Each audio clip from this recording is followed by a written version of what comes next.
आमर संस्कृति आमर संस्कार सर्वदा रहू आम सहित। भारतर महान ग्रंथ आउ काव्यगुड़िकर संपूर्ण संकलन सब्सक्राइब करंतु तिलक।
समस्त क्षेत्र राजा तो हारी गले एवं ब्राह्मण धन उठेब ये अर्जुन ज्येष्ठ भ्राता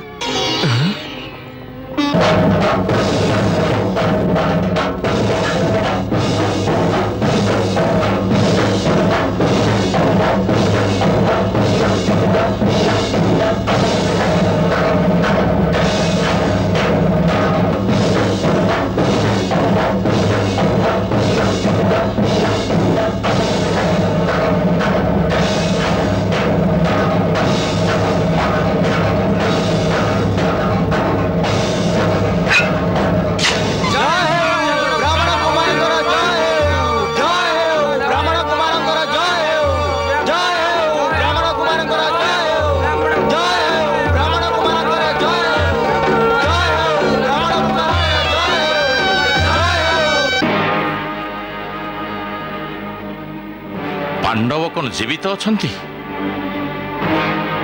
ताहेले बारुणावर्तर घटना सत्य नथिला विदुर बारुणावर्तर से घटना सत्य थिला आउ एक कथा भी सत्य जे पांडव जीवित अछंती बावश्री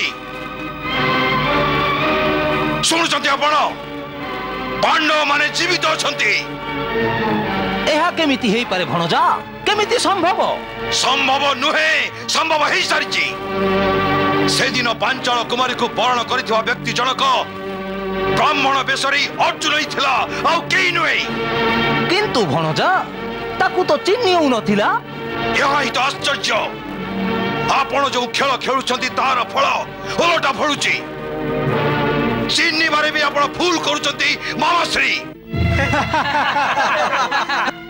आपण माने कल्पना करंतु जदि हस्तिनापुर कौन खबर एठिक न आसे तेबे तेबे आपण जानी रखंतु जे मु जुक्ति रे नहेले शक्ति रे मध्य पांडवों को अधिकार दबा निमित्त समर्थ हे मानु के मानकर अधिकार सम्मान सहित मिलिबा उचित। महाराज आमे बहु को सेठारु आनिबा निमित्त हाथी घोड़ा एवं सेनार गोटे दल प्रेरण करबा उचित जी कि आमर पुत्रपथु को आदरपूर्वक हस्तिनापुर नहीं आसबे। अवश्य युवराज युधिष्ठिरंकर कुमार अर्जुनंकर कुमार भीमंकर श्रीकृष्णंकर बलरामकर महाराणी कुंतींकर महाराणी द्रौपदींकर मु एक कथारे संपूर्ण आनंदित जे मते मोर पुत्र माने सुरक्षित मिलीगले। आनंदरे अवसर अन्यथा न भाविले गोटे कथा कहबी महाराज। अवश्य महाराज एबे तो पांडव मानक परिवार रक्षा पाईगला धीरे धीरे सेमानकर वंश भी वृद्धि हब सेथिपाई हस्तिनापुर राज्य रे सेमानंकु अंशीदार करिबा उचित हब। अंशीदार अंशीदार कहीं सेमाने मोर पुत्र पिता एवं पुत्रंक मध्यरे ए अंशीदारी कौन पाई? अंशीदारी अर्थ होछि सेमानंकर स्वतंत्र सत्ता सेमानंकर व्यक्तित्वर परिप्रकाश पई सुजोग प्रदान करिबा आउ परंपरा भी तो एया महाराज। किंतु ए कथारे आशंका कौन पाई? ताहले हस्तिनापुर राज्य को दुईटी समान समान भाग में बांटी देवार असुविधा कोठी? नगर को भी बांटी दिया जाय पारे।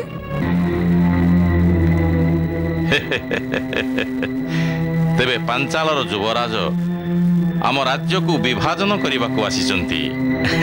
ना महाराज युवराज धृष्टद्युम्न तो पांडवों को एक स्वतंत्र राज्य रे देखिबा को चाहुचंती आ निज भौणी को पाटराणी। मोर एथरे कौन आपत्ति ही पारे किंतु मु हस्तिनापुर को बांटी पारिबी नाही। हस्तिनापुर आम कुरुवंशी मानकर प्राण स्पंदन एहार प्रतिटी अंग आम कुलर यशगाथार स्वाक्षर बहन करुछि। मु हस्तिनापुर बंटन को सह्य करि पारिबि नाही। ताहेले पांडवों को आपण जेकोसी भी भूभाग समर्पिबे सेमाने ताको स्वीकार करिवे। जदुनंदन ए कथार कौन भरोसा अछि जे पांडवों को जो भूभाग समर्पिबे सेमाने ताको स्वीकार करिवे? गांधार कुमार कृष्णर आश्वासन ही एई कथार प्रमाण अटे। अच्छा तेबे मु तुरंतु महाराज सुनिबा हेउ। कौन कहिबा को चाहूच शकुनी? एया जे पांडव तो वीर परम वीर दिव्यास्त्र अधिकारी भी सेमाने राज्यर अनुपयोगी भूभाग को उपयुक्त करि परिबे। मरुभूमि रे भी प्रशांतिर जल प्रवाह करि परिबे। जदि राज्य को समृद्ध करिवार थाए सेमानंकु एमिति एक भूभाग हस्तांतर करा जाऊ जेउथिरे सेमाने निजर शक्ति प्रदर्शन करि परिबे। हाँ भ्राताश्री संपूर्ण प्रदर्शन। तुम्हें ठीक कहूच शकुनी। मोर भी पांडवों ऊपर पूर्ण विश्वास रही से मो पूर्वजंकर पुरातन नगर खांडव वन को सेमानंकु समर्पण करुछि आउ तार निकटवर्ती भूभाग भी। वाह भ्राताश्री वाह कि विचार आपणकर। मोर प्रिय भणजा पांच पांडव निश्चित सेठारे हस्तिनापुर ठारू श्रेष्ठ नगर निर्माण करि परिबे। हाँ महाराज मोते एवं धृष्टद्युम्न को दुहिं को आपणकर निष्पत्ति स्वीकार। इतिहास साक्षी रही जे शक्तिशाली राजागण निज निजर बाहुबल ही नुआ नुआ राजधानी मान निर्माण करिसंती। निश्चित रूप से गांधार कुमारंकर ए कथा एथर सत्य रे ही प्रमाणित हब। हेले निष्पत्ति कौन हेछि देवकी नंदन? सेया जहा मोर पूर्व अनुमान थिला। महाराज धृतराष्ट्र आपण मानंकु खांडव वनर क्षेत्र प्रदान करिसंती। खांडव वन किंतु एबे खांडव वन रे कौन अछि? सेठी केमिति राजधानी हब? सेठी तो केवल भग्न गृह मान अछि पुत्र। अछि नानी बहुत किछि अछि सेठी। सर्वप्रथमे तो सेठारे मो प्रिया जमुना अछंती। चतुर्दिगरे बनर सबुजिमा भरी रही पर्वतर माला रही। याठू अधिक तुमर आउ कौन आवश्यक नानी? परिहास करना कन्ही। मो पुत्रंक भाग्य रे कौन एई संपत्ति लिखा अछि? एइथि पई कोन तमे आ धृष्टद्युम्न महाराज को संगे कथा हबा पई जाइथिलो? आपण चिंता करंतुनी नानी। आपणक सहित मु भी अछि आउ आपणकर वीर पांच पुत्र भी अछंती। किंतु ये न्याय नुह। ए न्याय एवं अन्यायर प्रश्न से उठी थाए माताश्री जोठारे अधिकार पूर्वर प्रमाणित होता है। ए मुहूर्त महाराज जो भूभाग आमको प्रदान करिसेंती ताकू ही नहीं संतुष्ट हवा पड़ो। तमे माने जहा उचित भाविबो कर। हाँ नानी तमे खांड भवन जावाक प्रस्तुति कर। ता पूर्वर मु एवं अर्जुन दुहे आज प्रस्थान करुचु। आउ जाइके देखुचु सेठारे कौन सब करा जाई परिबो।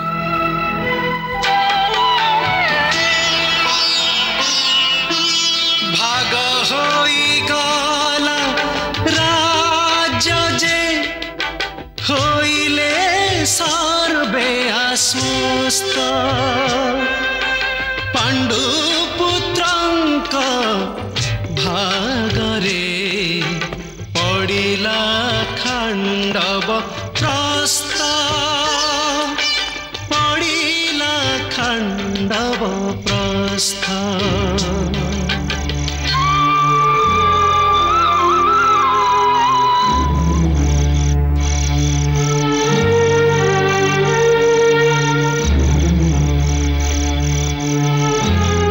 देख यही तमर खांडव प्रस्थ। मधुसूदन हाँ एठारे तो केवल जंगल एवं भग्नगृह। ए जंगल एवं भग्नगृह रे राजधानी निर्माण किपरि संभव हेबो? संभव हब सबु किछि संभव हब। मनुष्यर दृढ़ निष्पत्ति आगरे किछि भी असंभव ही रहेनि पार्थ। आमको एई भग्न स्तूपरे राजधानीर सत्ता खोजिबाकू हब पार्थ। आमे हस्तिनापुररू एइथिपाई तो आसिछि ना पार्थ। चल चलंतु।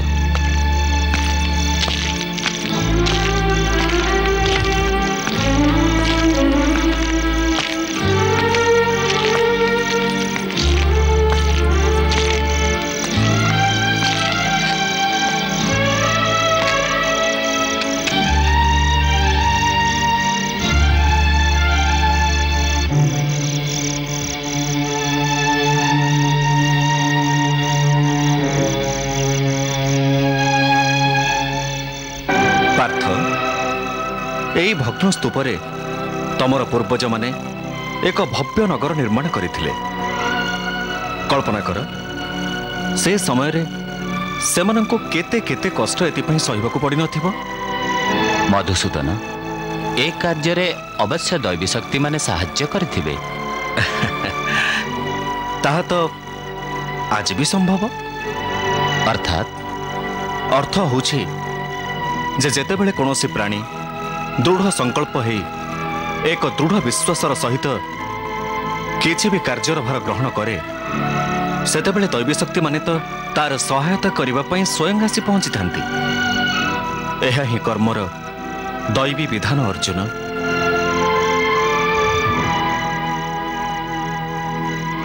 मु देवशिल्पी विश्वकर्मा को आवाहन करुची।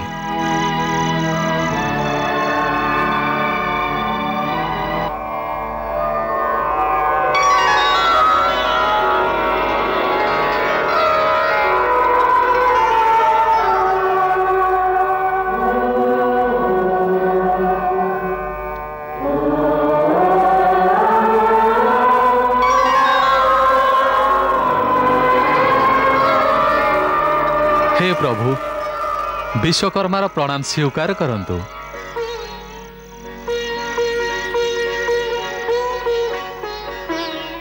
आज्ञा करंतु प्रभु विश्वकर्मा को आपण काहे स्मरण कले? हे देवशिल्पी पूर्वे आपण मो कथा रखी द्वारका नगरी निर्माण करथिले। एबे आपनको एई वन प्रांतर रे पांडव मानक निमित्त एक भव्य राजधानी निर्माण करने को हब। भगवान से मोर आवश्यकता कौन? दानवों राजा मय दानव मोर मित्र। से दैत्यों शिल्पी मध्य पूर्व काल रे ए खांडव प्रस्थ नगर से ही निर्माण करथिले। से भूमिर प्रतिटी अंचल सहित परिचित प्रभु। आउ एई समय रे से एई वन रे ही विहार करुछंती। तेबे आपण तांको शीघ्र आवाहन करंतु। आमको अति शीघ्र ଏକ ବୈଭବଶାଳୀ ରାଜଧାନୀ ଆବଶ୍ୟକ। ଯାହା ପ୍ରଭୁଙ୍କ ଇଚ୍ଛା।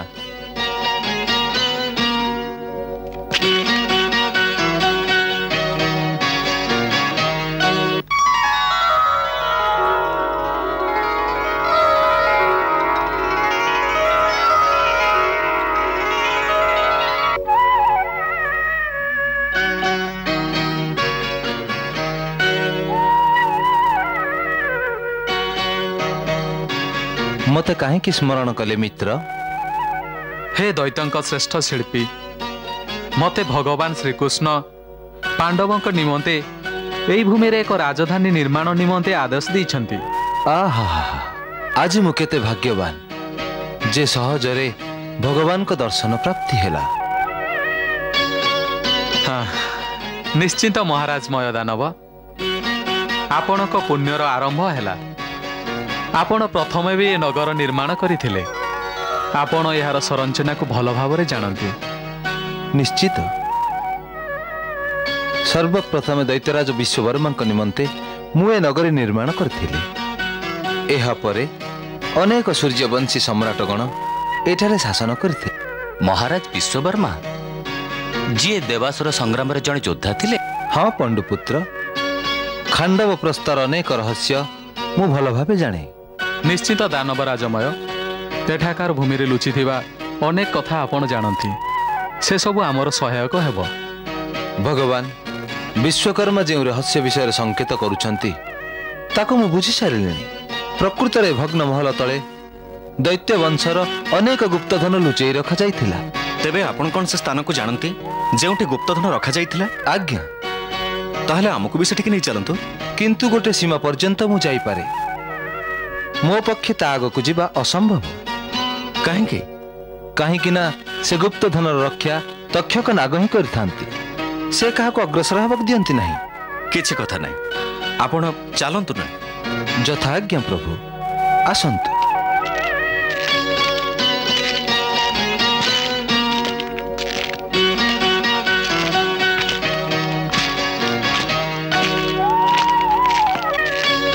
आसंतु प्रभु।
आसंतु प्रभु।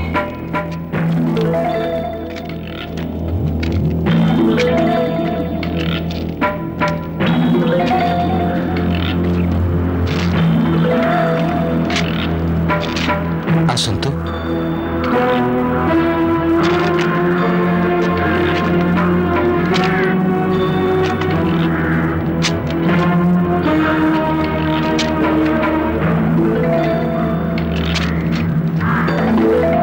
आसंतु प्रभु।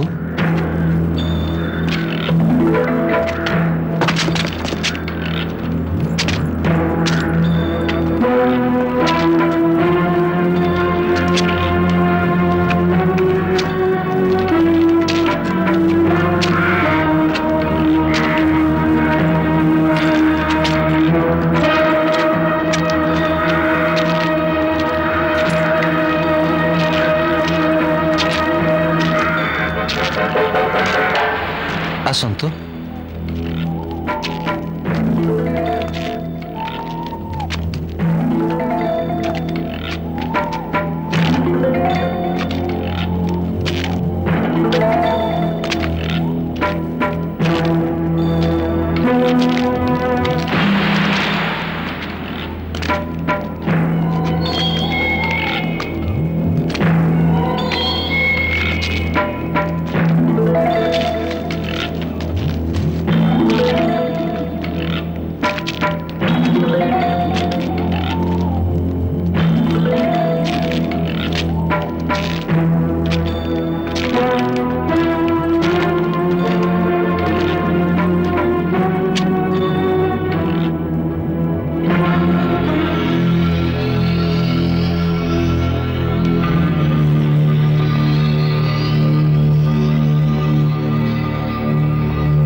ଆଗକୁ ଯିବାକୁ ମାର୍ଗ ଦେଖାନ୍ତୁ ଦାନବରାଜ। ପ୍ରଭୁ, ଅଗ୍ରସର ହେବାର ମାର୍ଗ ମନ୍ତ୍ରରେ ବନ୍ଦିତ। ଏଠାରୁ ନାଗରାଜ ତକ୍ଷକଙ୍କର ପ୍ରହର ଆରମ୍ଭ ହୋଇଯାଉଛି। ଏ ସିଡ଼ି ଉପରେ ପାଦ ଥାପିଲେ ନାଗରାଜ ପ୍ରକଟ ହେବେ। କ'ଣ ସତରେ? ହଁ ଆଜ୍ଞା। ଆଚ୍ଛା, ତେବେ ମୁଁ ସିଡ଼ି ଉପରେ ପାଦ ରଖୁଛି।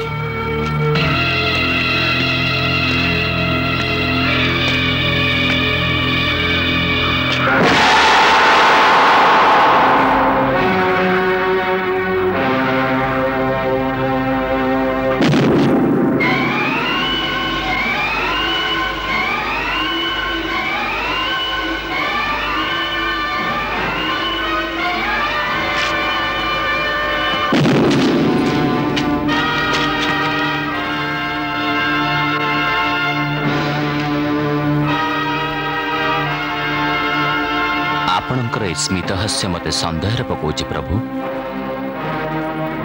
ଆପଣ ଯଦି ଆଦେଶ ଦିଅନ୍ତି ତାହେଲେ ମୁଁ ନାଗରାଜକୁ ତାଙ୍କ ପରିବାର ସହିତ ଯମଲୋକକୁ ପଠାଇ ଦିଅନ୍ତି।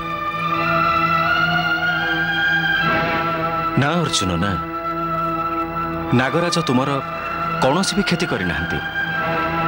ଆଉ କୌଣସି ବି ପ୍ରାଣୀକୁ ବିନା ଅପରାଧରେ ମାରିବା ଉଚିତ ନୁହେଁ। ତମେ ତାଙ୍କୁ ମାର୍ଗ ଛାଡ଼ିବାକୁ ପ୍ରାର୍ଥନା କର ଅର୍ଜୁନ। ଯଥା ଆଜ୍ଞା ମଧୁସୂଦନ।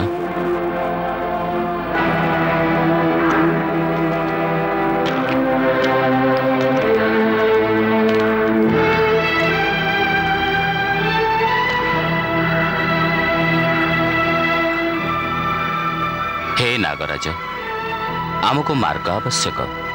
ଆପଣ ଆମକୁ ଅଗ୍ରସର ହେବାକୁ ମାର୍ଗ ଛାଡ଼ି ଦିଅନ୍ତୁ। ଅର୍ଜୁନ, ନାଗରାଜ ତକ୍ଷକ ନାଗଙ୍କ ରାଜା ଏବଂ ଦେବରାଜ ଇନ୍ଦ୍ରଙ୍କର ମିତ୍ର। ସେଥିପାଇଁ ସେ ଦେବେନ୍ଦ୍ରଙ୍କ ବ୍ୟତୀତ ଅନ୍ୟ କାହାରି କଥା ଶୁଣିବେ ନାହିଁ।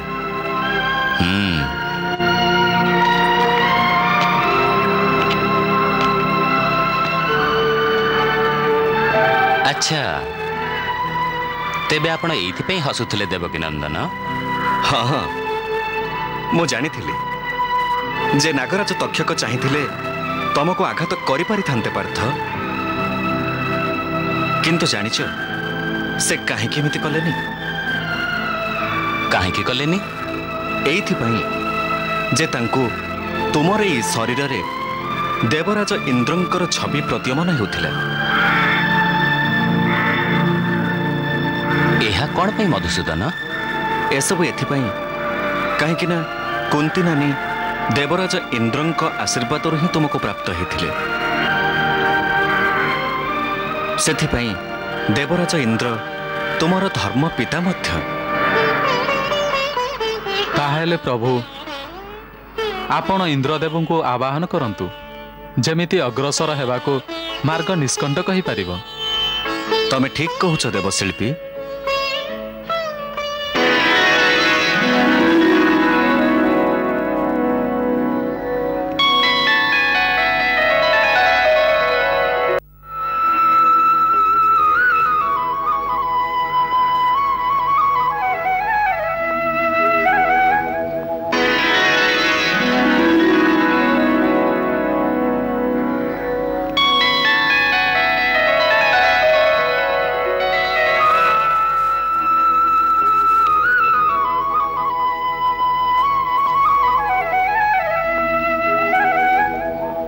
ଭଗବାନଙ୍କ ଶ୍ରୀଚରଣରେ ସେବକ ଇନ୍ଦ୍ରର ପ୍ରଣାମ ସ୍ୱୀକାର ହେଉ।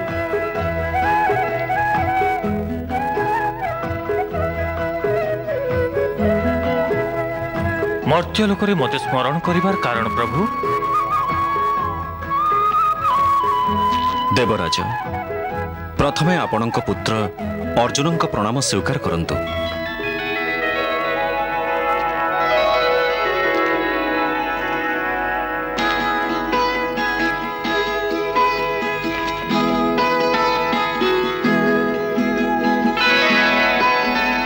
प्रणाम धर्म पिता। आयुष्मान भव, यशस्वी भव।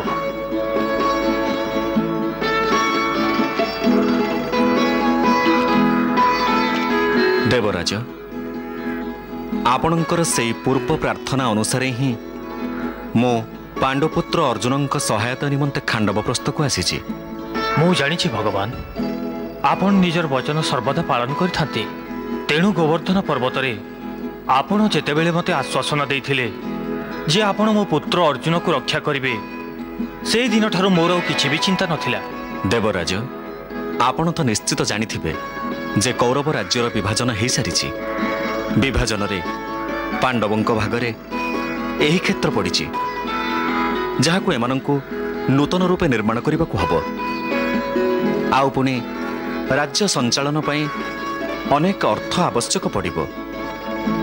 तेणु दानवराजंक सहायता रे आमे सेई प्राचीन गुप्तधन खोजिबाकू बाहरिछु। किंतु आपणक नागराज तक्षक आमर मार्ग अवरोध करिसेंती।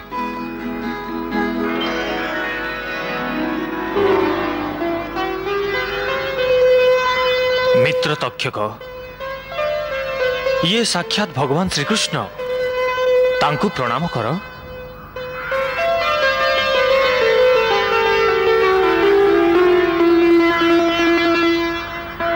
एबे मोर यह ही प्रार्थना मित्र, तमे ये स्थान को त्याग कर एवं पंडुपुत्र को साहाय्य कर। तुमे निज परिवार सहित जाई कुरुक्षेत्र निवास कर, से स्थान सुरक्षित।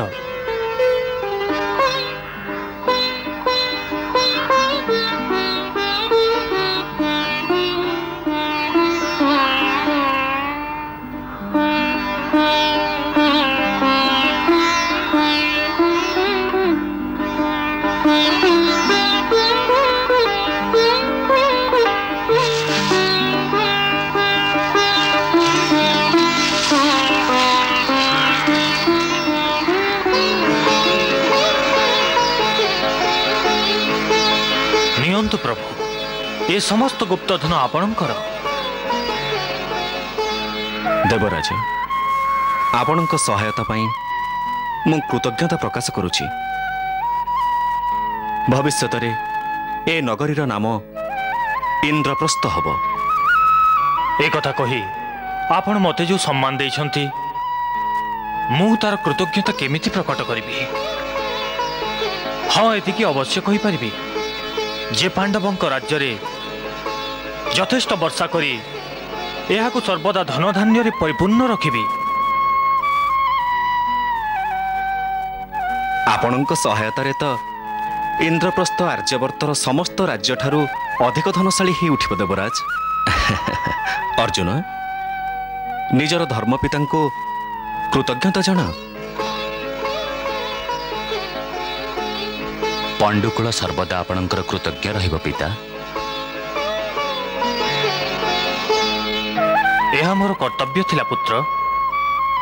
आउ हाँ दैत्य राजमय। आज्ञा देवराज। आपण पांडवंक राज्य रे एमिति एक सभार निर्माण करंतु जहा मोर सुधर्म सभाठु भी श्रेष्ठ हेथिबो। आज्ञा शिरोधार्य देवराज। एबे आपण निष्कंटक होई अग्रसर हुअंतु, आउ किछि भी बाधा नहीं। भगवान एबे मते आपण विदाय दियंतु।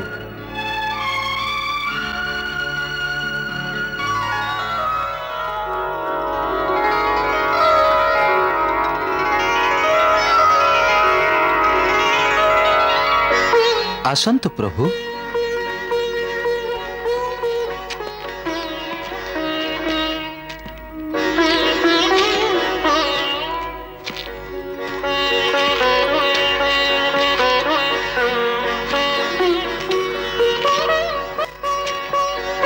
आसंतु प्रभु।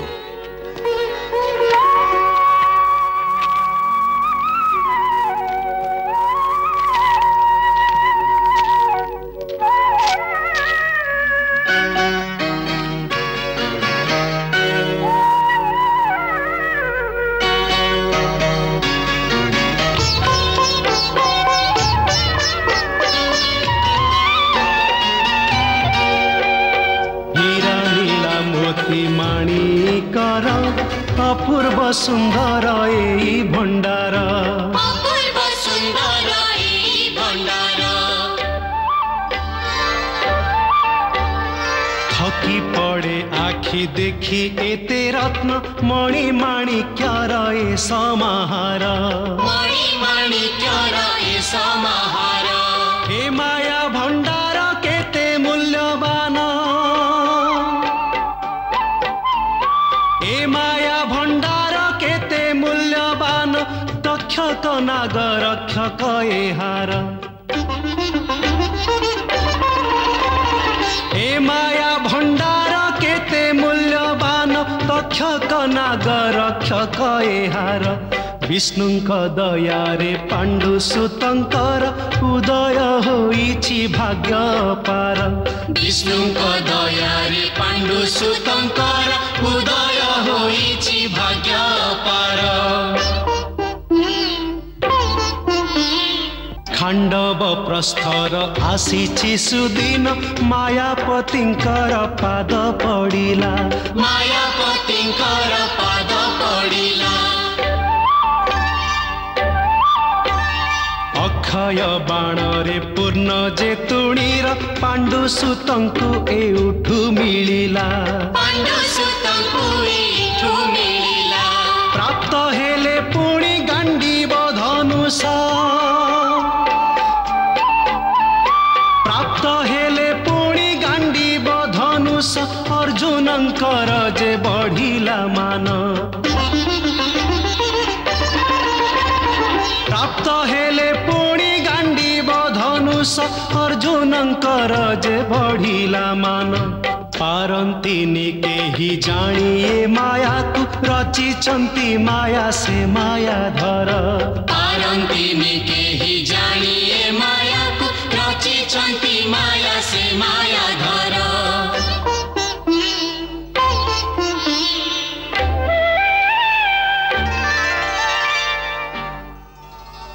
मधुसूदन ए सुनार रथ पूर्व कालर महाराजा सोमंक रथ ये आपण को इच्छा मुताबक स्थान को नहीं जीवा निमंते समर्थ आउ ये कमद गदा एहार प्रहार शक्ति अद्भुत ए मुहूर्त रे पंडुपुत्र भीमंक व्यतीत कहार एहाकु उठाइबार शक्ति नहीं मु निजे एहाकु निर्माण करिछि आउ ये गांडीव धनु एहाकु दैत्यराज वृषपर्वा भगवान शंकर को आराधना करे प्राप्त होइथिले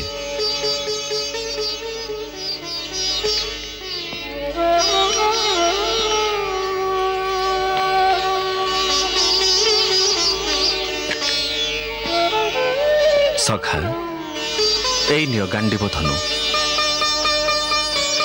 सर्वत्र तुमको सुरक्षा दब एवं तुम विजयर एकमात्र आयुध हब सारा जीवन तुम सहित ये रहिबो एहा परे तुमर अन्य कौनसी अस्त्रर आवश्यकता ही पड़िबनी एई धनु द्वारा तुमे समस्त प्रकारर दिव्य बाणर संधान करि परिबो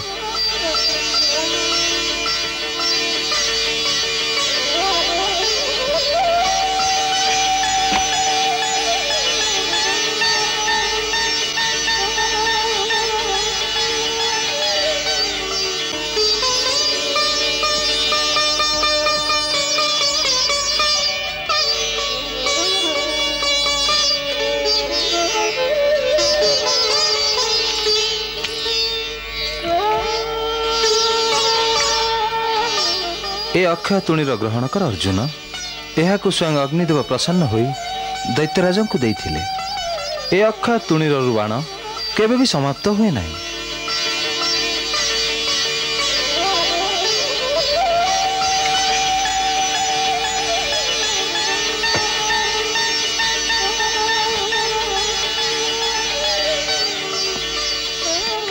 आज ठारू आपण माने ए समस्त संपत्तिर अधिकारी ही गले पांडुपुत्र मयराज आपणकर कृपार आमे प्रतिदान तो देई परिबुनी हाँ एतिकी अवश्य कहि परिबु जे आपणकर कौनसी संकट समय रे मु एवं अर्जुन आपणक स्मरण मात्र के सेठारे पहुंची जीवु मोर आउ कौन बा दरकार प्रभु आपणकर वरदान स्वयं मोर ए जन्मर प्राप्य नाथ आपण एबे संपत्ति की संभालतु आउ मते देवराज इंद्र आज्ञा पालन निमंते सभागृह निर्माण उद्देश्य जीवाकु दियंतु। तथास्तु।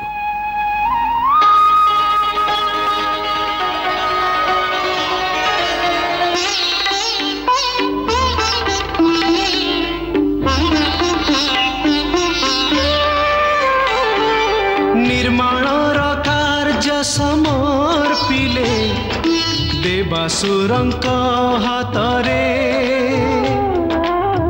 नगर गढ़ांती विश्वकर्मा मय दानवंक साथी रे मय दानवंक साथी रे।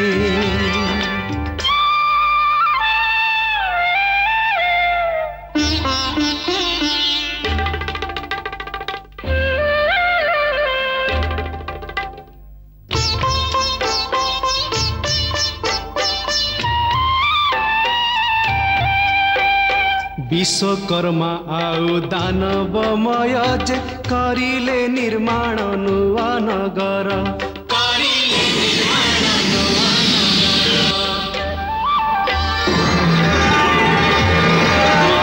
महल स्नान सरोवर यथास्थाने पुणी कले स्थापन ज्ञान विज्ञान अनुसंधान रे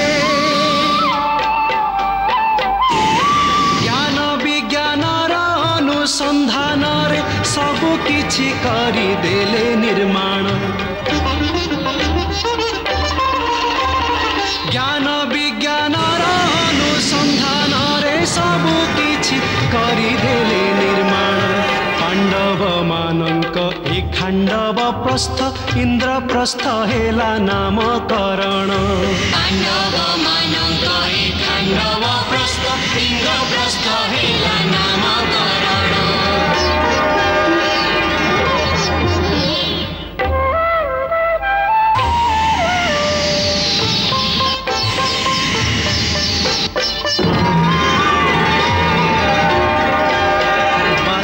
कलार ए चित्रटी निखुण जुग जुग पाई उदाहरण जुग जुग पाई उदाहरण।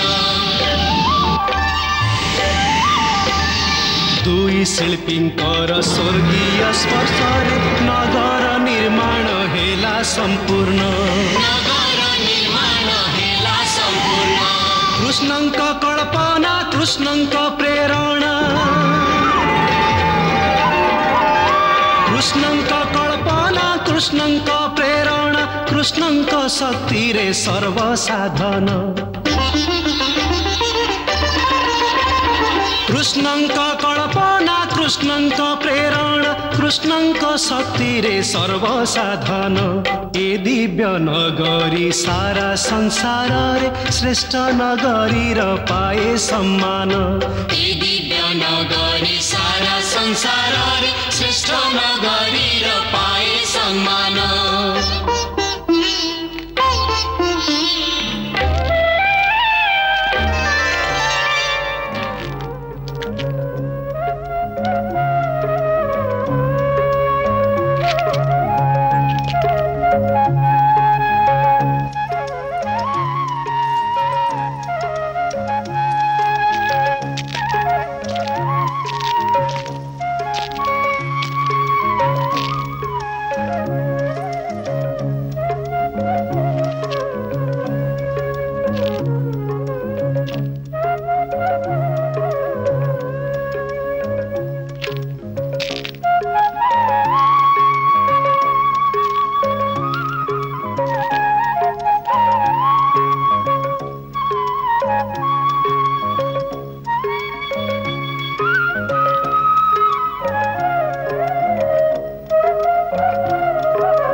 इंद्रप्रस्थर राजमहल प्रवेश द्वार रे ए शुभ मुहूर्त रे आपण समस्त को स्वागत।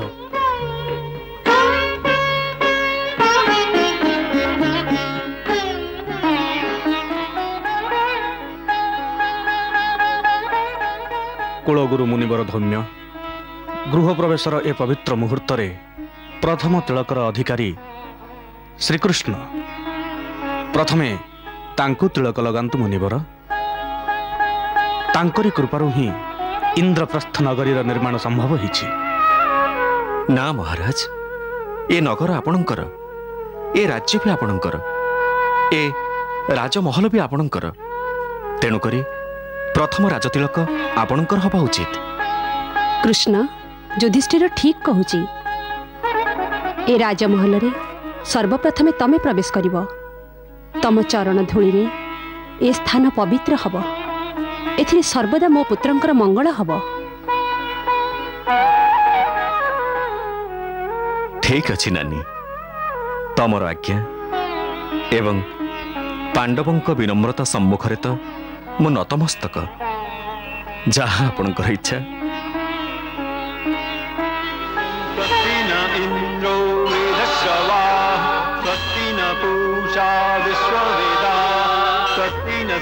रक्षो अरिष्टनेमि स्वस्ति नो बृहस्पति दधातु।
सुमरी माया तंकर अपार,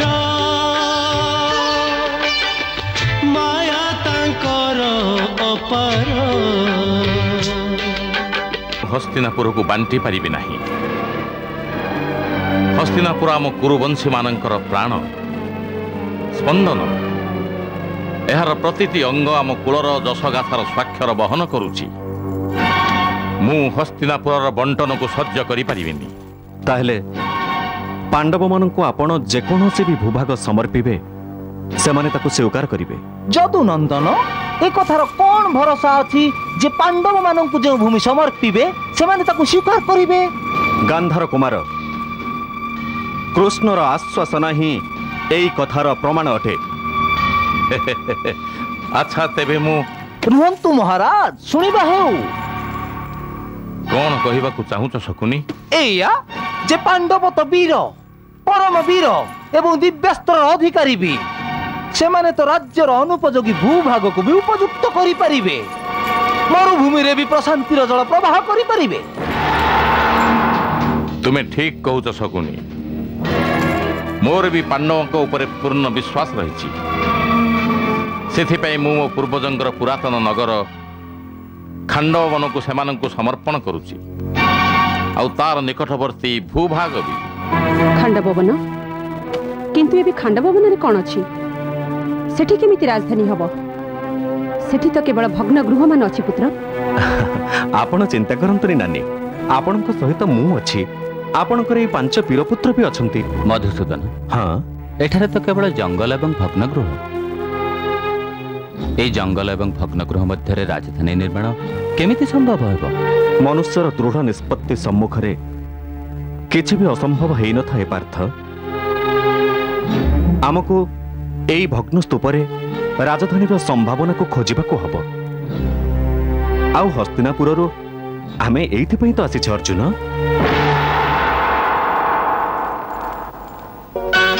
हे दैत्यंक श्रेष्ठ शिल्पी, मते भगवान श्रीकृष्ण पांडवंक निमित्त एही स्थान रे एक राजधानी निर्माण करने को आदेश देइछन्ते। आहा, आज मु केते भाग्यशाली जे सहजरे मते प्रभुंक दर्शन मिलगला। निश्चिंत महाराजमय दानव, आपणक पुण्यकर्मर उदय हैला। आपण पूर्वरु मध्य ए नगरी निर्माण करथिले। आपण एहार निर्माण शैली सहित संपूर्ण परिचित। भगवान विश्वकर्मा जो रहस्य आड़क संकेत करुछंती ताहा मु बुझी सारिलिनी। प्रकृत रे भग्न महल तले दैत्य वंशर अनेक गुप्तधन लुचई रखा जाइछि। तेबे आपण कोन से स्थान को जानती जेउटे गुप्तधन लुचा जाइथिला? आज्ञा। ताहले हमकु भी सेठिक नै चलंतु।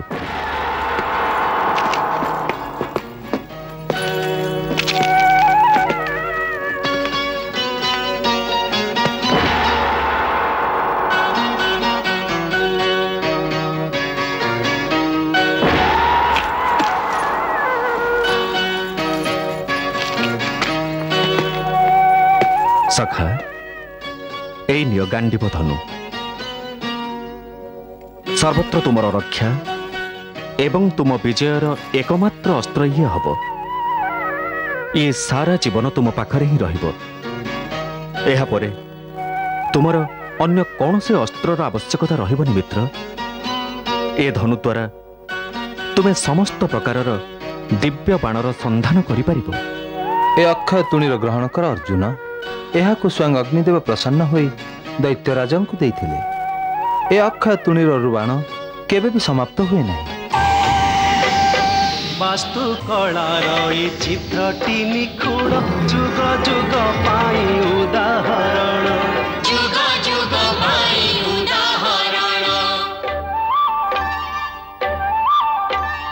दुई शिल्पींकर स्वर्गीय स्पर्शरे नगर निर्माण हेला संपूर्ण। नगर निर्माण हेला संपूर्ण। कृष्णंक कल्पना कृष्णंक प्रेरणा। कृष्णंक कल्पना कृष्णंक प्रेरणा। कृष्णंक शक्ति रे सर्वसाधन। कृष्णंक कल्पना कृष्णंक प्रेरणा। कृष्णंक शक्ति रे सर्वसाधन। ए दिव्य नगरी सारा संसार रे श्रेष्ठ नगरी र पाए सम्मान। ए दिव्य नगरी सारा संसार रे श्रेष्ठ नगरी र पाए सम्मान।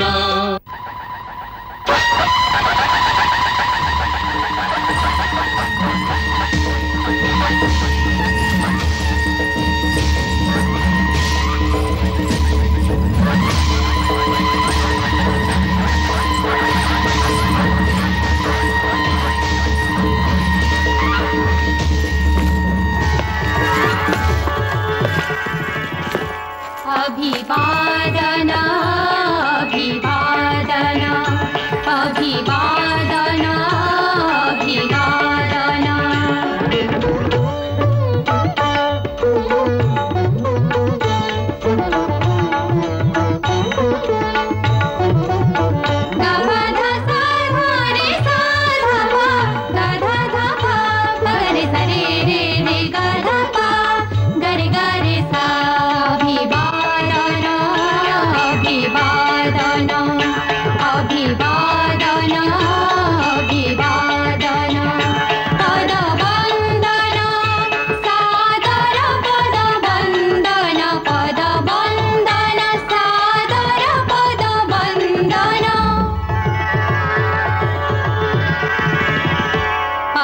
अभिवादन अभिवादन अभिवादन अभिवादन अभिवादन अभिवादन।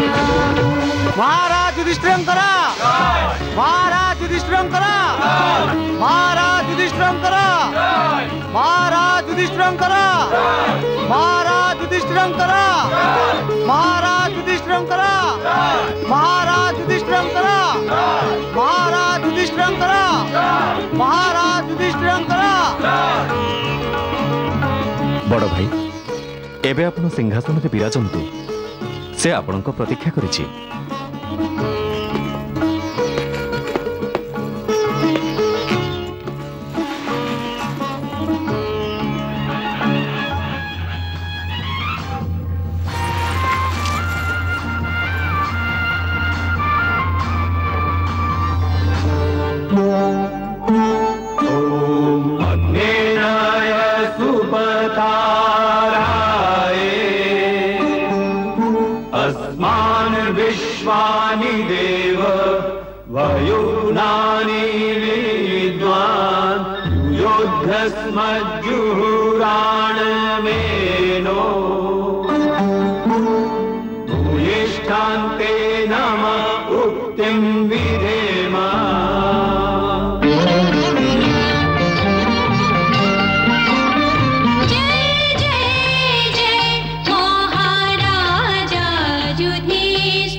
संवमनांसि जानता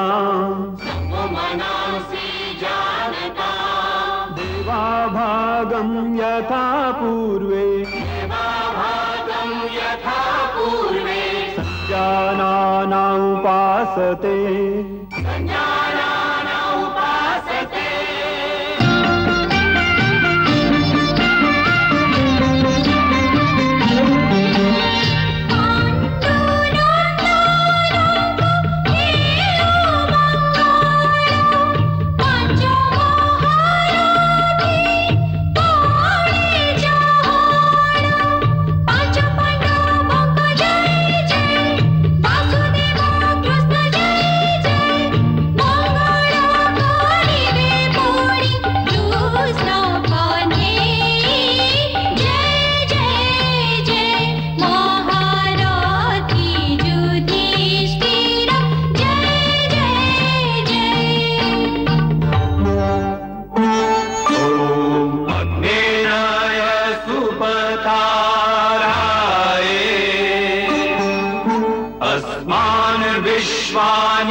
महाराज युधिष्ठिर महाराज युधिष्ठिर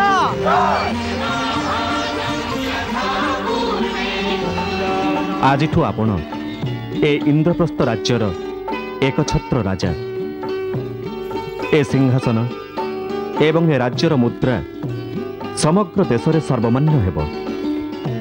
एहा ही मोर शुभकामना महाराजा युधिष्ठिर। एवं मु आशीर्वाद देउछि जे आपणकर ए राज्य सुख एवं समृद्धि रे सर्वदा परिपूर्ण रहिब। एहार जस समग्र आर्यावर्त रे व्यापी जीव।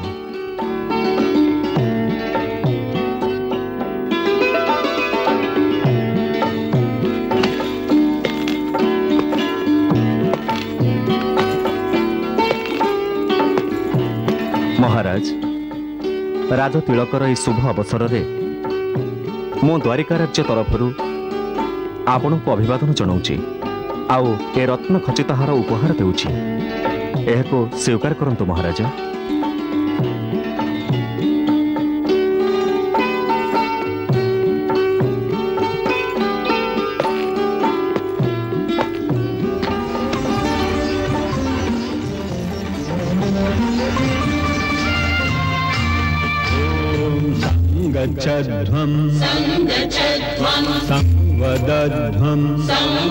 यशस्वी भव।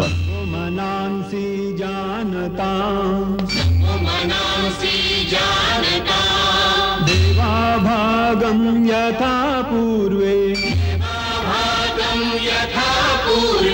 संजानानामुपासते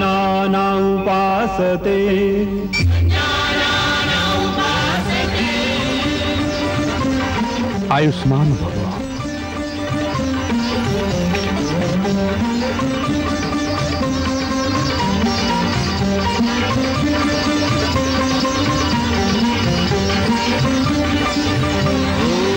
स्वस्ति न इंद्रो वेदश्रवाः स्वस्ति न पूषा विश्व आयुष्मान भव।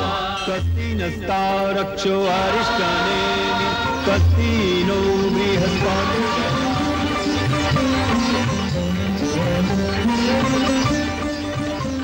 आयुष्मान भव आयुष्मान भव।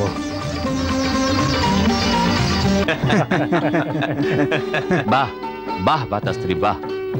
आज तो स्वयं जदुराज श्रीकृष्ण आपणकर राज्याभिषेक करिसेंती। इंद्रप्रस्थ निमंते याठु भली सम्मानर कथा कौन बा पारे। वाह भाई वाह आनंद लगुचे। आपणक राज्याभिषेक देखि देवलोक रे देवता एवं स्वर्गलोक रे हमर पूर्वज भी प्रसन्न होउथबे। नारायण नारायण नारायण नारायण। महात्मा पंडुंक पुत्रंकर राज्य को आपण को स्वागत प्रणाम स्वीकार करंतु देवर्षि। तुम समस्तंकर मंगल हेउ पंडुपुत्र। बसंतु देवर्षि। नारायण नारायण।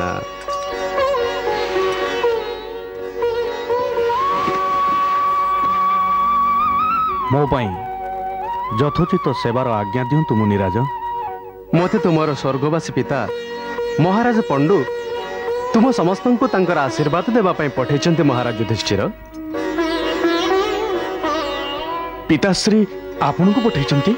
हाँ मु तांको भेटी स्वर्गलोकरु सीधा एठाको आसुछि। कहंतु देवर्षि से सेठारे कुशल अछंती तो? तांको अवश्य आमर एई नूतन राज्य स्थापना रे शांति मिलिथिबो। शांति तो मिलिछि किंतु टिके अशांत लागुथिले। अशांत? तांको सेठारे किछि कष्ट होउछु कि? तांको बा कोन कष्ट हे पारे। स्वर्गर तो काहाकु भी कष्ट हुएनी किंतु टिके चिंतित लागुथिले। जेतेबेले तांको मु पचारिली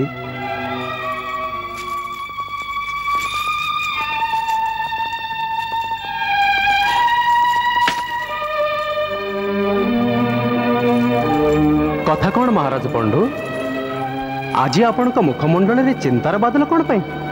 एबे तो आपण खुशी हेबा कथा जे आपण पुत्रगण एक नूतन राज्य स्थापन करी एक नूतन राजधानी निर्माण करिसेंती। देवर्षि यह तो मो पई प्रसन्नतार कथा जे मो पुत्र माने ଏକ ନୂତନ ରାଜଧାନୀ ଏବଂ ନୂତନ ରାଜ୍ୟର ସ୍ଥାପନ କରିଛନ୍ତି। ନାରାୟଣ ନାରାୟଣ। କିନ୍ତୁ ମହାରାଜ, ମୋତେ ତ ଆପଣଙ୍କ ମୁଖମଣ୍ଡଳରେ ଚିନ୍ତାର ରେଖା ସ୍ପଷ୍ଟ ଦୃଶ୍ୟ ହେଉଛି। ଦେବର୍ଷି, ଆପଣ ତ ଜାଣନ୍ତି ଯେ ମୁଁ ମୋ ଜୀବନ କାଳ ଭିତରେ ରାଜସ୍ୱୀୟ ଯଜ୍ଞ କରିପାରିଲିନି। ସେହି ଅପୂରଣୀୟ ଇଚ୍ଛା ମୋତେ ସାରା ଜୀବନ ଦଂଶନ କରୁଥିଲା। ଏମିତିକି ମୋ ମୃତ୍ୟୁ ପରେ ମଧ୍ୟ ଏଠାରେ ସ୍ୱର୍ଗରେ ବି ସେ ଦଂଶନର ଶେଷ ହେଇନି। ସେଥିପାଇଁ ମୋ ମନ ଅଶାନ୍ତ ରହୁଛି। ଏଠାରେ ସ୍ୱର୍ଗରେ ଜଣକଠୁ ବଳି ଜଣେ ଚକ୍ରବର୍ତ୍ତୀ ସମ୍ରାଟ ଭ୍ରମଣ କରୁଛନ୍ତି। ସେମାନଙ୍କୁ ଦେଖି ମୋ ମନରେ ସେ ଇଚ୍ଛା ପୁଣି ଉଙ୍କି ମାରୁଛି। ଯେତେବେଳେ ମୁଁ ରାଜା ହରିଶ୍ଚନ୍ଦ୍ର, ରାଜା ମାନ୍ଧାତା, ମହାରାଜା ପୃଥ୍ୱୀଙ୍କ ମହିମାର ଗୁଣଗାନ ଶୁଣେ, ମୋ ନିଜ ଉପରେ ଭୀଷଣ ଗ୍ଲାନି ଆସେ। କିନ୍ତୁ ମହାରାଜ, ଶାରୀରିକ ରୋଗ କାରଣରୁ ତ ଆପଣଙ୍କୁ ଅସମୟରେ ପୃଥିବୀରୁ ଏଠାକୁ ଆସିବାକୁ ପଡ଼ିଥିଲା। ଏଥିରେ ଆପଣଙ୍କର ଦୋଷ କ'ଣ ଥିଲା? ଦେବର୍ଷି, ଜୀବନ କାଳ ଯେତେ ଛୋଟ କିମ୍ବା ବଡ଼ ହେଇଥାଉ, ବ୍ୟକ୍ତିର ପରିଚୟ ତ ସେତିକି ମୁହୂର୍ତ୍ତରୁ ହୁଏ ଯେତିକି ସମୟ ସେ ପୃଥିବୀରେ ରହିଥାଏ। ତଥାପି ବି ମୋର ଇଚ୍ଛାକୁ ଯଦି ମୋର କୌଣସି ପୁତ୍ର ପୂରଣ କରେ, ତେବେ ତାର ପୁଣ୍ୟର ଫଳ ମୋତେ ଏବେ ବି ପ୍ରାପ୍ତ ହେଇପାରିବ। ମୋ ପୁତ୍ର ଯୁଧିଷ୍ଠିରଙ୍କୁ ଯାଇ ମୋର ଏ ବେଦନା ଜଣାନ୍ତୁ, ଆଉ ସେ ସମସ୍ତଙ୍କୁ ମୋର ଆଶୀର୍ବାଦ ଦିଅନ୍ତୁ। ନାରାୟଣ ନାରାୟଣ।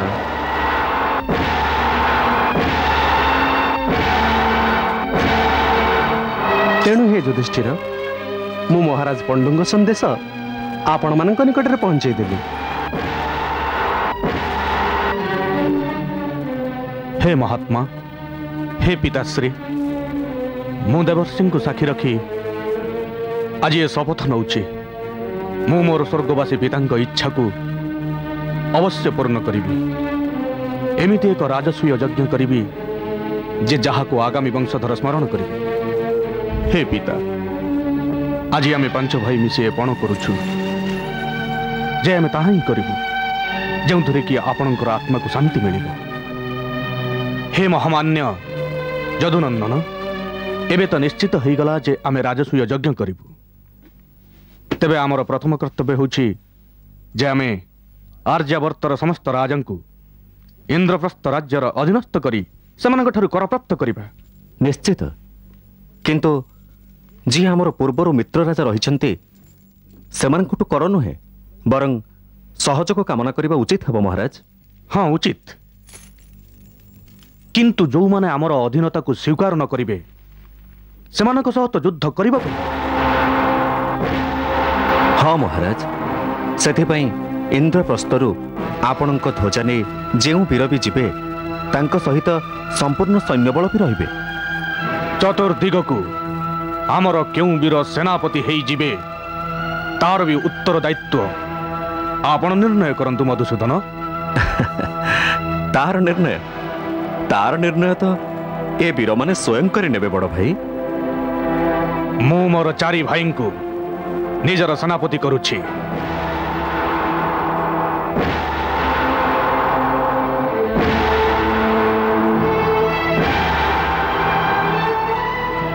ଏବେ କୁହ, ତୁମ ଭିତରୁ କେଉଁ ବୀର କେଉଁ ଦିଗକୁ ପ୍ରସ୍ଥାନ କରିବ?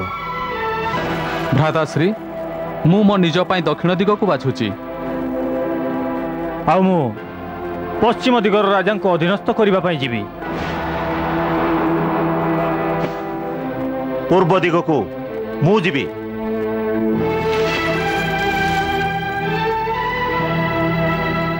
ଉତ୍ତର ଦିଗ ଉପରେ ମୋର ଅଧିକାର ହେବ।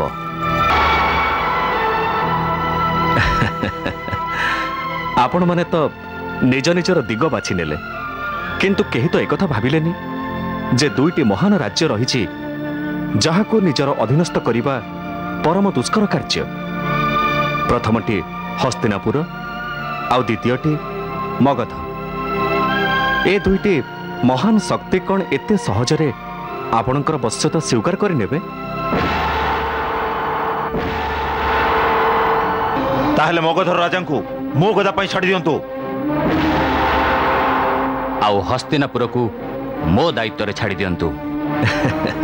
एमिति हुएनि ए दुईटी महान राज्य ए परिस्थिति रे जेउठी आम कार्य नीति रे चलजिबो सेठारे हमको नीतिर ही सहारा नेबाकू पड़िबो आउ जेउठी युद्ध अपरिहार्य हबो सेठारे हमको संपूर्ण शक्ति सहित आक्रमण करबाकू हबो एई तो राजनीति महाराज आपणकर ए युक्ति सह मु भी एकमत मधुसूदन महाराज हस्तिनापुर तो आपणक परिवार रे ही गणना करा जाए सेथिपई ताकू आपणको पारिवारिक भावनार सहायता ही जितिबाकू हबो अर्थात अर्थ होछि जे सर्वप्रथमे आपण पितामह भीष्म एवं महाराजा धृतराष्ट्रଙ୍କ निकटକୁ जांतु आउ सेठाକୁ जाई राजस्व यज्ञ करबाकू आज्ञा एवं आशीर्वाद ही मागंतु अवश्य से आपनको आशीर्वाद देबे बस हस्तिनापुर आपनको पटर ही गला ना आउ मगध राजा जरासंध से युद्ध प्रिय आउ तांको मारिबा भी सहज नुहे भीम से भगवान शिवंक ठारू अनेक दिव्य शक्ति प्राप्त ही सारी अच्छा आउ महाराज से निजर बाहुबल रे आर्यवर्तर 86 जन राजा को बंदी करी रखिछि से समस्त को से एक बंदी गृह बंदी करी रखिछि आउ जेतेबेले सेमानक संख्या संपूर्ण 100 ही जिवो सेतेबेले से समस्त को बलि चढ़ाइबो ताहले यार अर्थ होछि जदि आमे एकाकी जरासंध को परास्त करि पारू तेबे तार बंदी थिबा 86 जन राजा आपे आमर अधीनस्थ होइजिबे निश्चित किंतु इंद्रप्रस्थ निकट रे एते बड़ सेना तो नहीं जे मगध राज्य उपरे आक्रमण करी ताको परास्त करि परिबो ताहले यार उपाय कोन मधुसूदन उपाय उपाय तो गोटी अछि से जने वीर जदि ताको द्वंद्व युद्ध निमित्त आह्वान दिया जाए ताहले से केबे मना करिबोनी सेथिपई मल्ल युद्ध रे ही ताको हरा जाई परिबो कारण ता शरीर दुई भागरे जोड़ा ही तैयारी हेछि मल्ल युद्ध रे ता शरीर को दुईटी भाग करी अलग अलग फोपाड़ी देबाकू हबो तेबे जाई ता मृत्यु संभव हबो आ मो दृष्टि रे ए कार्य केवल भीम ही करि परिबे तेबे भीम को जीवा पई अनुमति दउछि ना महाराज ए कार्य आमे मिलित भावे करिबो सेथिपई भीम एवं अर्जुन दोही को मो सहित जीवा को अनुमति दियंतु आपण संगरे थिले ए दोहींकर निश्चित विजय हबो जदुकुलभूषण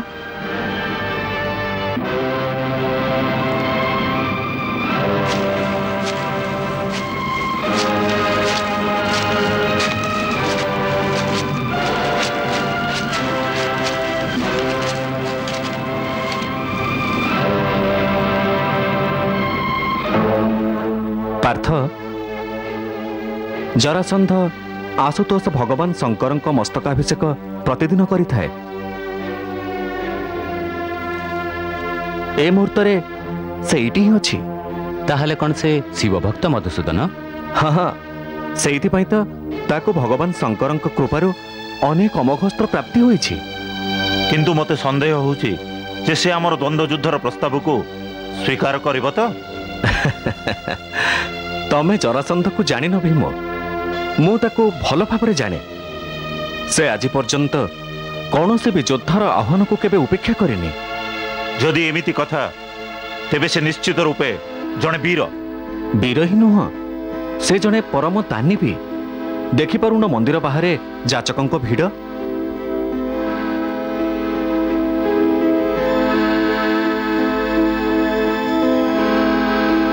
ताहले कौन से ए समस्त को संतुष्ट करिबो निश्चित पार्थ आउ आमको भी एई जाचक मानक भिड़रे पसी छिड़ा हबाकू पड़िबो ताहले जिबा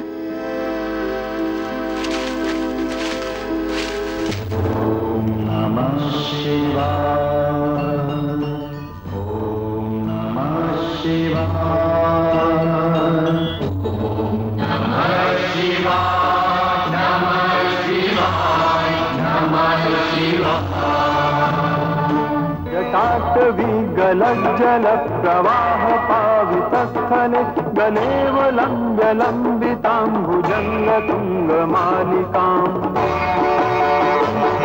डमड्डमड्डमड्डमन्निनादवड्डमर्वयं चकार चण्डताण्डवं तनोतु नः शिवः शिवम्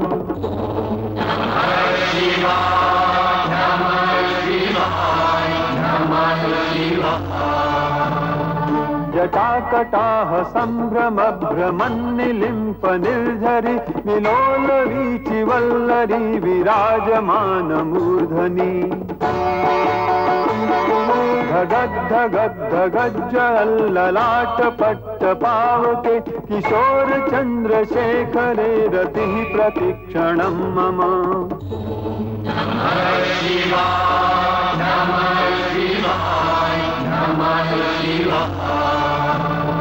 अखर्व सर्व मंगला कला कदम्ब मंजरी रस प्रवाह माधुरी विजृंभणा मधुव्रतम् स्मरान्तकं पुरान्तकं भवान्तकं मखान्तकं गजान्तकान्धकान्तकं तमन्तकान्तकं भजे ॐ नमः शिवाय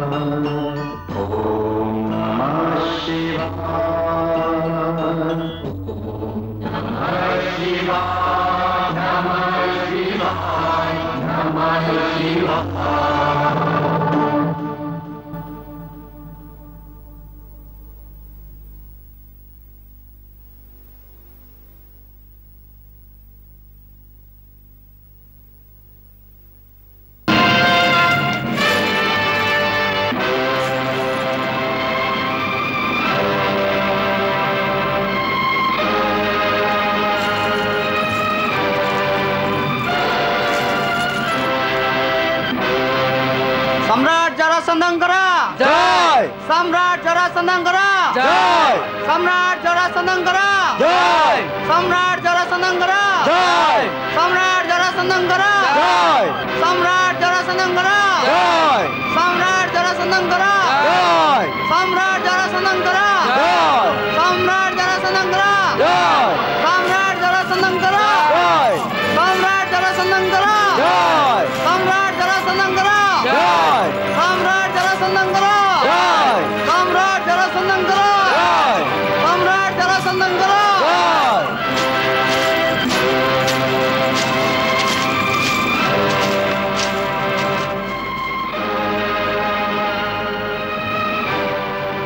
मोर द्रव्य आवश्यक नहीं महाराज। ताहले कौन आवश्यक?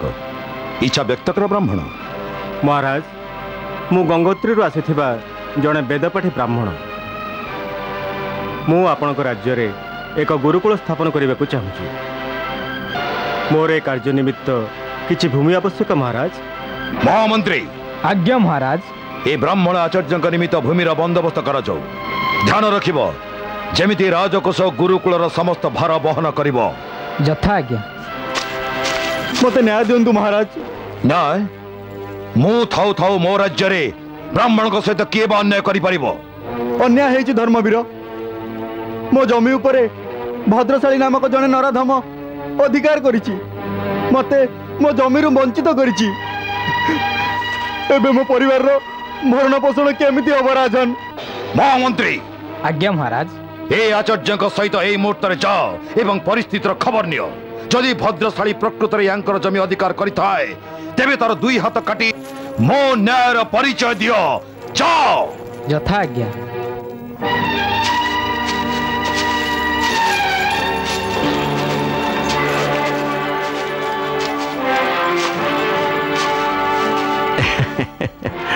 प्रणाम तेजस्वी ब्राह्मण गण। ए द्रव्य आपण माने ग्रहण करंतु। ना राजन, दानर अर्थ केवल द्रव्यदान ही न थाए। ताहले ताहले आपणक कामना कोंतु ब्राह्मण।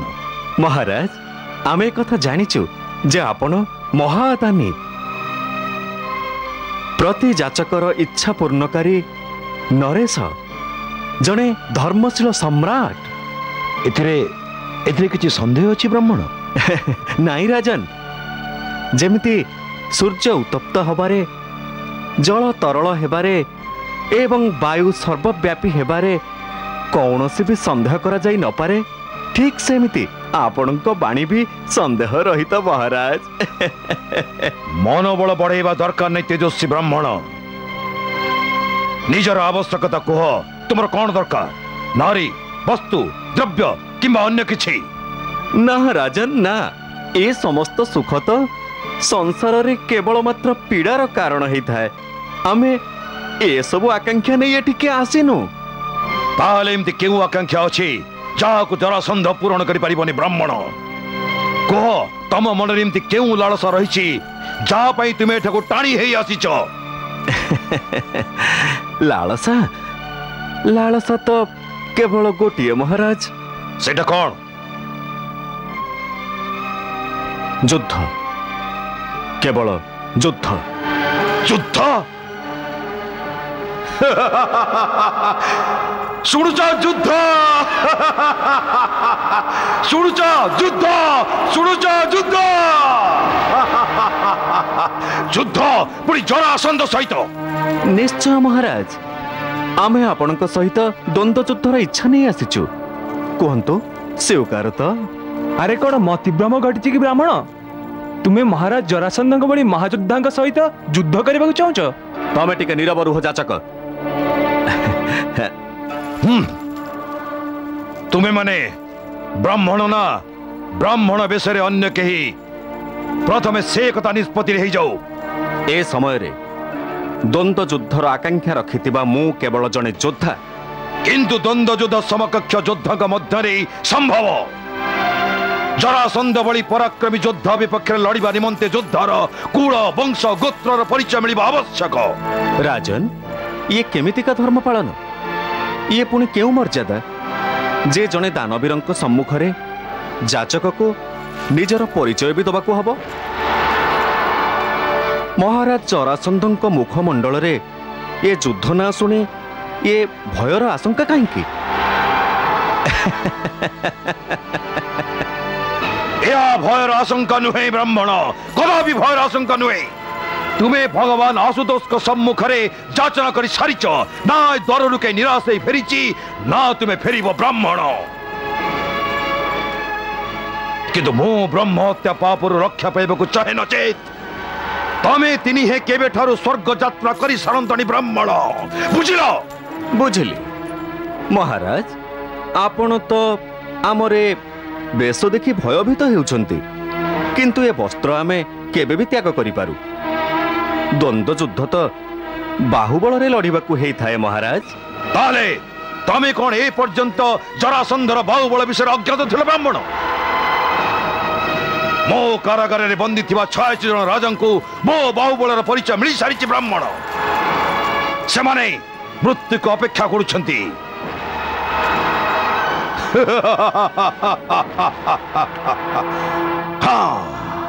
ଭଲ ହେଲା ବ୍ରାହ୍ମଣ, ତମ ଦ୍ୱାରା ଆଉ ଗୋଟେ ସଂଖ୍ୟା ବୃଦ୍ଧି ହବ।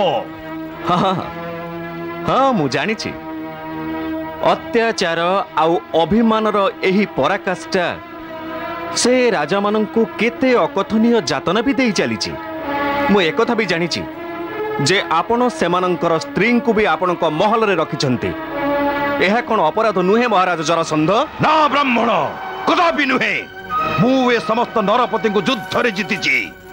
ମୋ ବିଚାରରେ ଯେଉଁ କ୍ଷତ୍ରିୟ ବାହୁବଳରେ ଦୁର୍ବଳ, ତାର ଶାସକ ହେବାର ଅଧିକାର କଦାପି ନାହିଁ। ବୁଝିଲ? ସେଥିପାଇଁ ତ ଆମେ ଆପଣଙ୍କ ବାହୁବଳର ପରୀକ୍ଷା ନେବା ପାଇଁ ଏଠାକୁ ଆସିଛୁ। ସାବଧାନ ସାବଧାନ ସାବଧାନ ତେଜସ୍ୱୀ, ତମେ କ'ଣ ମୋତେ ଯୁଦ୍ଧ ପାଇଁ ଆହ୍ୱାନ କରୁଛ? ଯୁଦ୍ଧ ପାଇଁ ନୁହେଁ ମହାରାଜ, ଦ୍ୱନ୍ଦ୍ୱ ଯୁଦ୍ଧ ପାଇଁ।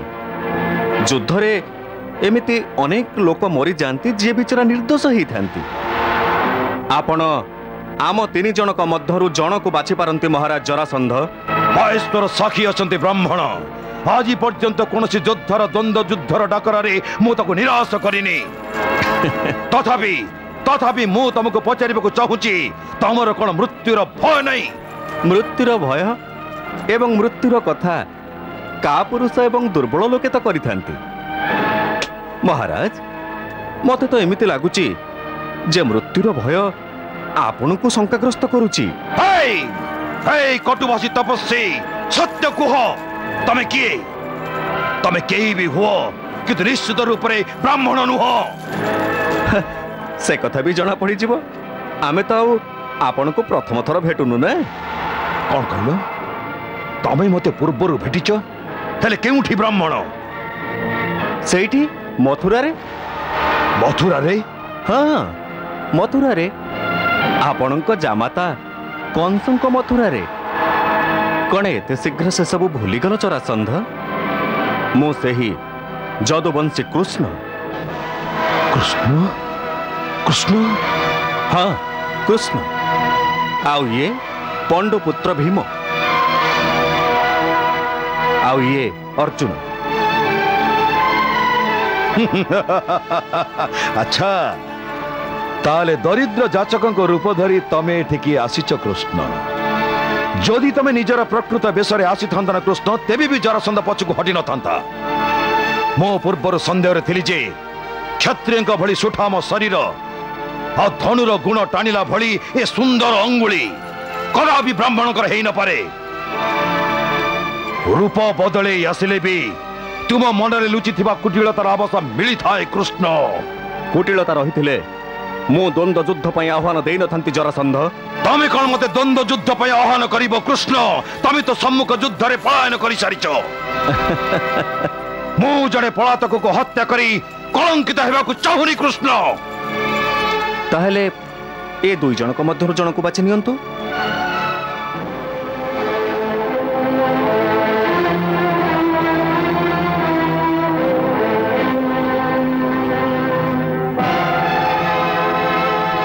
ये ठीक हम किंतु ए दुर्बल शरीरधारी अर्जुन सी कौन मोर सम्मुखीन हम? मोर गोटे मुष्टिर प्रहार को भी सहीबार क्षमता थिला भली लागुनी। हाँ हुए तो द्वंद्व युद्ध रे भीम किछि क्षण बंची जीव। से कथा तो समय ही कहबो जे किए केते क्षण बंची पारिबो जरासंध। द्वंद्व युद्ध निमंते तुमे वचनबद्ध होई सारिछ। एबे जाओ आउ जाई निज स्त्री को अंतिम थर भेटी आस। आउ थरटी तम कुल गुरु को दर्शन करि आस जेमिति मरिबा समय तुमर किसी कामना बाकी न रही जाए। भीम उत्तेजित हुओ नहीं राजन। मु तम सह द्वंद्व युद्ध पई प्रस्तुत अछि। आउ तुम राजमहलर सम्मुख रे थिबा रंगशाला रे मु तुमर प्रतीक्षा करिवि जेमिति कि तुम मरणर महोत्सव तुम नगरवासी भी देखि परिबे। भीम मु भी तुमको सही जमलोक को पठेई देबी बुझलो? हाँ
Thank you.